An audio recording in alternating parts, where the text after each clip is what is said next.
In today's video, I'm going to teach you how to add headers and footers to your Google Docs documents. Whether you're crafting a professional report or a school paper, headers and footers are essential for organizing information and providing a polished touch.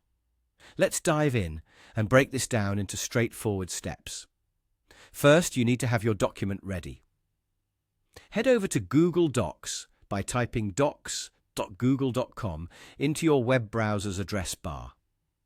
Once you've logged in and navigated to your document list, open the file where you'll be adding your header.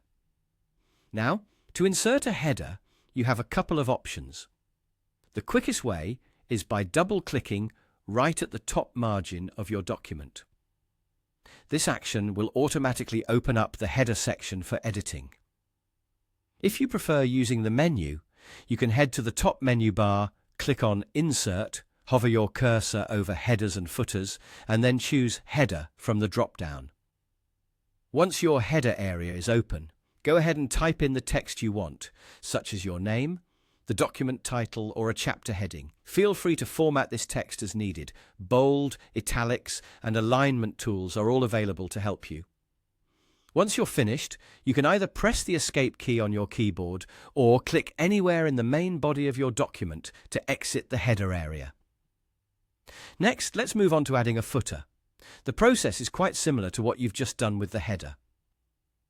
Double-click in the bottom margin area of your document to open the footer. Once there, you might want to add page numbers for added convenience.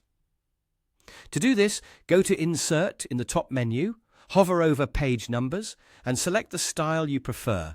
You'll see options like a simple page number or a more detailed format such as page X of Y. If you opt for just the page number style initially, but decide you want to show the total number of pages, no worries, you can add "welcome of" next to the number you just inserted. Then go back to Insert, revisit Page Numbers, and select Page Count to display the total number of pages. After you've set this up, you can close the footer by pressing Escape or by clicking outside of the footer area in your document. Finally, if you wish to keep your cover page free of headers and footers, a common requirement for formal documents, this step is for you. Click into either the header or footer on any page. You'll see an options menu appear. Make sure to check the box marked as Different First Page.